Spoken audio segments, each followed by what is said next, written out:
পরে যে চ্যাপ্টারটা আছে দেখো ত্রিভুজের ধর্ম। ত্রিভুজের তো অনেক ধর্মের কথাই তোমরা জানো, এখন এইখানেতে ত্রিভুজের কোন ধর্মের কথাটা বলা আছে। এখন তোমাদের যেটুকু আছে এখানে ত্রিভুজের ধর্মের চ্যাপ্টারে তোমরা যেগুলো জানো সেগুলো তো বটেই, এখানে নতুন কি ধর্মটা দেওয়া আছে। এখন নতুন ধর্মটাতে ওই মধ্যমা আর উচ্চতা সংক্রান্ত। এখন ত্রিভুজের মধ্যমা কাকে বলে, মধ্যমাটা তোমরা জানো না? ত্রিভুজের যে কোনো একটা শীর্ষবিন্দু থেকে বিপরীত বাহুর মধ্যবিন্দু পর্যন্ত উত্থিত সরলরেখাকে, আমি একটা জাস্ট একে দেখাচ্ছি যে এরকম একটা ত্রিভুজ,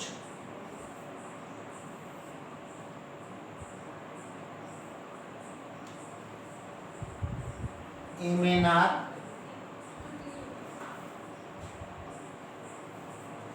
এর মধ্যমা বলেছি যে কোনো একটা শীর্ষবিন্দু থেকে বিপরীত বাহুর মধ্যবিন্দু।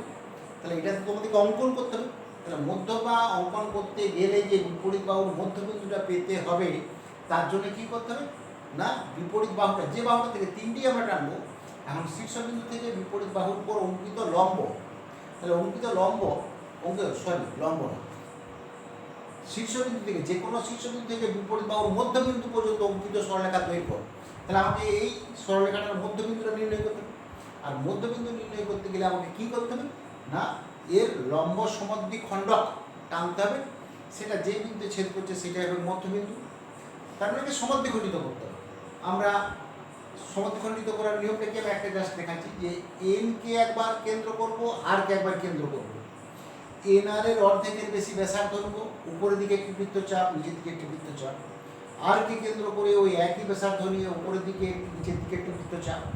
সেই বৃত্তচাপ দুটো যে যে বিন্দুতে ছেদ করবে সেই দুটোকে যোগ করে দিয়ে যে বিন্দুটা পাবো সেইটা হবে মধ্যবিন্দু। আর এই মধ্যবিন্দুটার সঙ্গে এই বিপরীত শীর্ষবিন্দুটা যোগ করলে এখানে MP এইটা হবে মধ্যমা। তাহলে এইরকম আমরা একটা ত্রিভুজের কটা মধ্যমা পাবো না, তিনটে। কেননা এই শীর্ষবিন্দুটা থেকে এর উপরে একটা টানবো, এর মধ্যবিন্দুর উপরে অঙ্কিত যে সরলরেখা দৈর্ঘ্য অংশটা পাবো। আবার এই শীর্ষবিন্দু থেকে বিপরীত বাহুর উপর মধ্যবিন্দুটা নির্ণয় করবো, করে সেই নির্ণয় করে সেই মধ্যবিন্দুটা যোগ করবো, তাহলে সেরকম একটা পাবো। আবার এখান থেকেও একটা পাবো। এই অঙ্কনটা তোমরা ক্লাস 6-এ দেখো করেছিলে যে মধ্যমা তিনটে যদি টানি তাহলে সেই মধ্যমা তিনটে একটা বিন্দুতে ছেদ করে। আর মধ্যমা তিনটে যেটা বিন্দুতে ছেদ করে সেই ছেদ বিন্দুটাকে কি বলে। তার মানে প্রথম প্রশ্ন হচ্ছে যে একটা ত্রিভুজের কটা মধ্যমা পাবো, একটা ত্রিভুজের মধ্যমা তিনটি কি সমবিন্দু। তাহলে বলতে হবে হ্যাঁ মধ্যমা তিনটি সমবিন্দু, কেননা তোমরা আঁকলেই দেখবে, ঠিক করে আঁকো, একদম সমবিন্দু পাবে। এরপর হচ্ছে মধ্যমা তিনটে যে বিন্দুতে ছেদ করে সেই ছেদ বিন্দুটাকে কি বলে। কারণ মধ্যমা তিনটে যে বিন্দুতে ছেদ করে সেই বিন্দুটাকে বলা হয় ভর কেন্দ্র। মনে করো MP যে মধ্যমাটা, সেই মধ্যমাটা মনে করো S বিন্দুতে ছেদ করেছে, এই S বিন্দুতে ছেদ করেছে, তাহলে এই S বিন্দুটাকে বলবো MNR ত্রিভুজের ভর কেন্দ্র। এরপরে একটা জিনিস জানতে হবে যে এই ভর কেন্দ্রে মধ্যমা কিভাবে ছেদ করে বা কিভাবে বিভক্ত হয় না, এই ভর কেন্দ্রে যে কোনো একটা মধ্যমা 2:1 অনুপাতে বিভক্ত হয়। এই যে MP মধ্যমা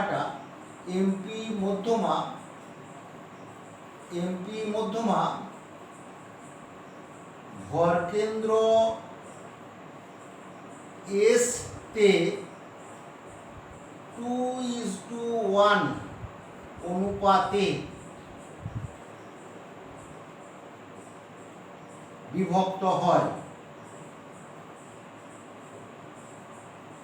তার মানেটা কি, কোন দিকটা দুভাগ আর কোন দিকটা এক ভাগ। এইখান থেকে দেখো MS এই যে কৌণিক বিন্দুর দিকটা এইটা হবে দুভাগ, আর SP এইটা হবে এক ভাগ।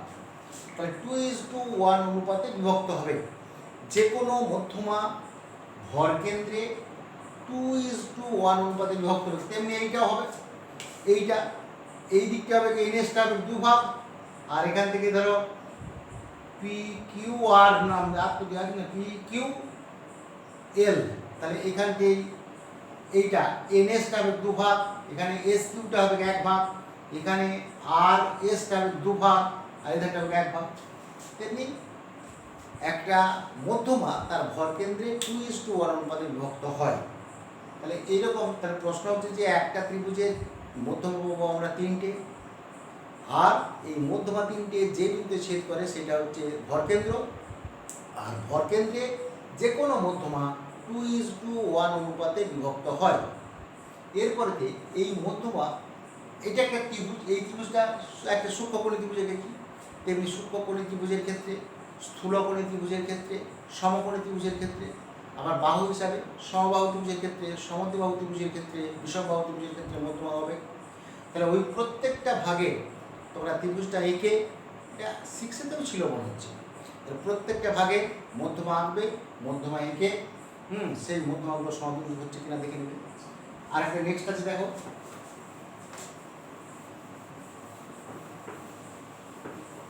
উচ্চতা।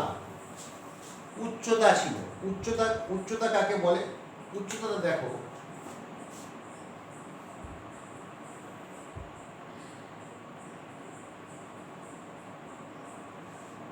ত্রিভুজের শীর্ষবিন্দু থেকে উচ্চতা কাকে বলে? ত্রিভুজের উচ্চতা, ত্রিভুজের শীর্ষবিন্দু থেকে বিপরীত বাহুর উপর অঙ্কিত লম্ব দৈর্ঘ্যকে ত্রিভুজটির উচ্চতা বলে। তার মানে কি, যখন আমরা এ শীর্ষবিন্দু থেকে ত্রিভুজটার উচ্চতা নির্ণয় করব, তখন এ থেকে বিসির উপরে লম্ব টানতে হবে। একটু খেয়াল রাখবে, প্রতি ক্ষেত্রে যেন মধ্যমার বেলায় উচ্চতা আর উচ্চতার বেলায় মধ্যমা হয়ে না যায়।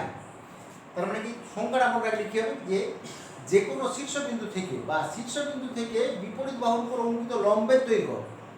তাহলে কি হচ্ছে, একটা বিন্দু থেকে একটা বাহুর উপরে লম্বের দৈর্ঘ্য মনে পড়বে। দেখো, একটা সরলরেখা, বহিষ্ঠ একটা বিন্দু, এই বিন্দুটা থেকে এই সরলরেখার উপর লম্ব টানতে হবে। তখন আমরা কি করেছিলাম, এই বিন্দুটা থেকে এমন একটা চাপ নিয়ে, এমন একটা দৈর্ঘ্য নিয়ে, ব্যাসার্ধ আর কি, নিয়ে একটা বৃত্তচাপ এঁকেছিলাম, যাতে এই সরলরেখাটা দুটো বিন্দুতে ছেদ করে।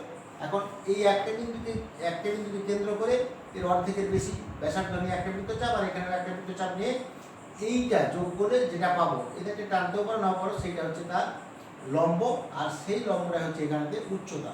তার মানে কি, এখান থেকে তোমাকে যেটাকে আমরা বলি হাসি মুখ করে এটা টানতে হবে।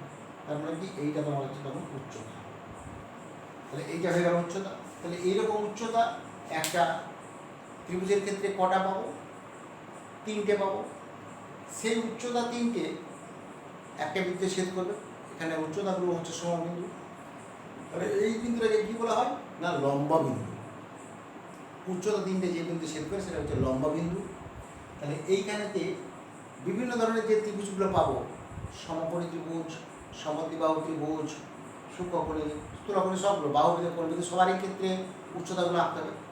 এখন দেখতে হবে যে কোন ত্রিভুজের উচ্চতা, প্রশ্ন তোমাদের বইতেই দেওয়া আছে, দেখবে কোন ত্রিভুজের উচ্চতা সেই ত্রিভুজের একটা বাহু কোনটা হবে। দেখো, সমকোণী ত্রিভুজ যেটা আঁকছো, এই যে লম্ব বাহুটা সমকোণী ত্রিভুজের, এসএল আর যে ত্রিভুজ, এই যে এখান থেকে দেখো আর থেকে এসের উপর, এটা তো লম্বই, তার জন্য তো এটা 90 ডিগ্রি, এটা 90 ডিগ্রি। তাহলে এটা লম্ব, তার মানে তখন কিন্তু এইটা কিন্তু আর উচ্চতা টানা যাবে না, তার মানে এটা নিজে একটা উচ্চতা। এই অঙ্কটাও ক্লাস 6-এ ছিল। তার মানে কি, তোমার থাকে না। তাহলে প্রশ্ন হচ্ছে যে কোন ত্রিভুজের উচ্চতা ওই ত্রিভুজের একটি বাহু। তার মানে কি, এটা হচ্ছে সমকোণী ত্রিভুজের উচ্চতা। সমকোণী ত্রিভুজের উচ্চতা হচ্ছে ওই ত্রিভুজের একটি বাহু, এবং সেই বাহুটা হচ্ছে ওই ত্রিভুজের লম্ব বাহুটা। সেক্ষেত্রে সমবাহু ত্রিভুজের ক্ষেত্রে তোমরা আর একটা প্রশ্ন আছে যে কোন ত্রিভুজের ক্ষেত্রে, ওইখানে যেখানে ওই প্রশ্নটা আসবে সেখানে দেখবে যে কোন ত্রিভুজের মধ্যমা 3টের ছেদ বিন্দু, উচ্চতা 3টের ছেদ বিন্দু একই বিন্দু, সেটা কি হবে, সমবাহু ত্রিভুজ। সমবাহু ত্রিভুজ একে দেখবে, তার যেটাই মধ্যমা সেটাই উচ্চতা। মধ্যমার মতো করে এঁকে দেখবে, উচ্চতার মতো করে এঁকে দেখবে, নিজেরা তাহলে বুঝতে পেরে যাবে যে মধ্যমাটাই হচ্ছে উচ্চতা। সমবাহু ত্রিভুজের মধ্যমা এবং উচ্চতা এক। তাহলে সেক্ষেত্রে ওই উচ্চতা 3টেও যে বিন্দুতে ছেদ করবে মধ্যমা তিনটে সেই একই বিন্দু ছেদ করবে। এরপরে দেখো যেটা আসছে যে ত্রিভুজের ক্ষেত্রফল বের করার যে তোমাদের একটা নিয়ম দিয়েছিল, সেখানে দেখো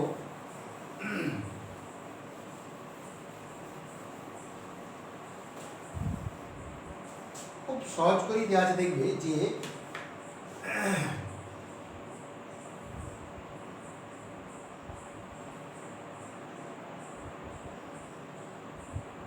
এই একটা ত্রিভুজ এ বি সি, আর একটা ত্রিভুজ দেখো এখান থেকে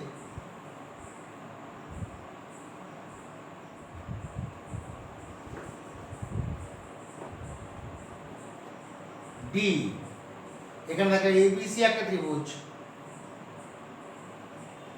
আর এখানে দেখো এ ডি সি একটা ত্রিভুজ, এ একটা ত্রিভুজ, এ একটা ত্রিভুজ। এই ত্রিভুজটা আর এই ত্রিভুজটা মিলে দেখো একটা আয়তক্ষেত্র হয়ে গেছে। আয়তক্ষেত্র হচ্ছে এ বি সি ডি। ওটা দেখবে তোমাদের ওই যে গ্রাফ পেপারের উপরে আঁকা আছে, পরিষ্কার দেখতে পাবে যে এইটা দৈর্ঘ্যটা কত, এইটার প্রস্থটা কত, এই দৈর্ঘ্যটা এই দৈর্ঘ্যটা সমান, এই প্রস্থটা প্রস্থটা সমান। তাহলে তোমরা এখানে দেখতে পাচ্ছিলে যে এই আয়তক্ষেত্রটার ক্ষেত্রফল দৈর্ঘ্য গণিত প্রস্থ, মানে কি সেখানে তুমি পাচ্ছিলে এডি গণিত বিসি, এর ক্ষেত্রফল পাচ্ছিলে এডি গণিত বিসি, এটা দৈর্ঘ্যের ক্ষেত্রে পাচ্ছিলে। সেখানে দেখবে যে মনে করো তোমাদের দেওয়া আছে, এটা দিয়েছিল এইটার বাহুটার মাপ ছিল 6 একক, এটা ছিল 4 একক। তার মানে যে কোণ সমান হচ্ছে 6 × 4 সমান হচ্ছে 24 বর্গ একক, 24 বর্গ একক। এরপরে তোমরা ওই আয়তক্ষেত্রের ধর্ম থেকে জানো যে আয়তক্ষেত্রের যে কোনো কর্ণ আয়তক্ষেত্রটিকে দুটি সর্বসম ত্রিভুজে বিভক্ত করে। তার মানে কি এখানে তুমি দেখতে পাচ্ছ যে এ বি সি ডি যে আয়তক্ষেত্রটা আঁকা হয়েছে তার এসি কর্ণটা আয়তক্ষেত্রটাকে এবিসি এবং এডিসি দুটি সর্বসম ত্রিভুজে বিভক্ত করেছে। তাহলে এক একটি ত্রিভুজের ক্ষেত্রফল কত হবে? এই ত্রিভুজ এবিসি সমান ত্রিভুজ এডিসি সমান কি হবে? 24/2 সমান হচ্ছে 12 বর্গ একক। তাহলে 12 বর্গ একক কি করে হচ্ছে? এটা কি করে হচ্ছে দেখো, হাফ, এই যে 4 আর 6, এটা তো 4 একক, এটা তো 6 একক, তাহলে 4 6 24 এর অর্ধেক বার হচ্ছে, তাহলে সমান হচ্ছে half into BC into AB সমান হচ্ছে হাফ ইন্টু 6 ইন্টু 4 বর্গ একক সমান হচ্ছে 12 বর্গ একক। তার মানেটা কি হচ্ছে? হাফ ইন্টু এবিসি ত্রিভুজে দেখো হাফ ইন্টু ভূমি ইন্টু উচ্চতা। তার মানে ওখান থেকে একটা ত্রিভুজের ক্ষেত্রফল নির্ণয়ের একটা সূত্র পাওয়া যাচ্ছে যে হাফ ইন্টু ভূমি ইন্টু উচ্চতা। এইটা সমকোণী ত্রিভুজ হচ্ছে, কিন্তু তুমিও কিন্তু অন্য ক্ষেত্রেও মনে করো ত্রিভুজের সমকোণী নয়, তাহলে ত্রিভুজটা তোমার এইরকম ত্রিভুজ, এরকম ত্রিভুজ আছে। তাহলে এক্ষেত্রেও তুমি এখান থেকে উচ্চতাটা নির্ণয় করলে, এখান থেকে যখন উচ্চতাটা নির্ণয় করে নিলে সেই উচ্চতার দৈর্ঘ্যটা যদি তুমি পাও আর এখান থেকে ভূমিটা পাবে, এই ত্রিভুজের ক্ষেত্রফল হয়ে যাবে হাফ ইন্টু ভূমি ইন্টু উচ্চতা। এটা শুধু সমকোণী ত্রিভুজ বলে নয়, এটা তুমি যে কোনো ত্রিভুজের ক্ষেত্রে পাবে। সমকোণী ত্রিভুজের ক্ষেত্রে যেমনটি হচ্ছে সেটি সবসময় হবে। তার মানে উচ্চতা যদি তুমি জানতে পারো, তার মানে উচ্চতা এবং ভূমি দৈর্ঘ্য জানা থাকলে তুমি পাবে যে ত্রিভুজের ক্ষেত্রফল সমান হাফ ইন্টু ভূমি ইন্টু উচ্চতা। ব্যাস, এই দুটি কাজগুলিকে ভালো করে দেখে নাও, দেখে নিয়ে কমপ্লিট করো। আর যদি কোনো অসুবিধা থাকে তাহলে আমাকে প্রশ্ন করে জানাবে। এই দুটো চ্যাপ্টার থেকে পরের দিনে বীজগণিত করবো। পরের দিনে বীজগণিত করবো, বীজগণিত শুরু করবো, বুঝতে পেরেছো? আর এখানেতে যে চ্যাপ্টারটা বাকি রইল ওই এই পর্বে, তার মধ্যে রইল সমান্তরাল সরলরেখা ও ছেদকের ধারণা, সেটা পরে একদিন করে দেবো। সেখানে অনেকগুলো কোণ আছে, সেখানে সব কোণগুলো ভালো করে জানতে হবে। আর এর পরের দিনে বীজগণিত করবো। আজকে তাহলে এইটাই থাকে, এই দুটো চ্যাপ্টারকে করে নাও। তাহলে জ্যামিতিটা ওই ত্রিভুজ সংক্রান্ত ব্যাপারগুলো যেগুলো ছিল মাঝে পর্বে সেগুলো হয়ে গেল। এবারে শুধু ছেদকের সমান্তরাল সরলরেখা ছেদকের ধর্মটা, আর পরের চ্যাপ্টারে যেটা পরের পর্ব থাকবে সেই চতুর্ভুজ অঙ্কন আর চতুর্ভুজের ধর্ম, তাহলে হয়ে যাবে জ্যামিতিটা। এবারে এগুলো ঠিক করো, তারপরে যে এরপরে বীজগণিত শুরু করবো। পাটিগণিতটা আমরা অনেকটা আগে দেবো, পাটিগণিতের অঙ্কগুলো দেখতে হবে। পাটিগণিতের অনেক আছে, সমগ্রত প্রমাণিত নতুন অঙ্কগুলো অনেকগুলো আছে, আয়তক্ষেত্রের ক্ষেত্রফল, বর্গক্ষেত্রের ক্ষেত্রফল, ভালো ভালো অঙ্কগুলো আছে, সেগুলো সব দেখবো।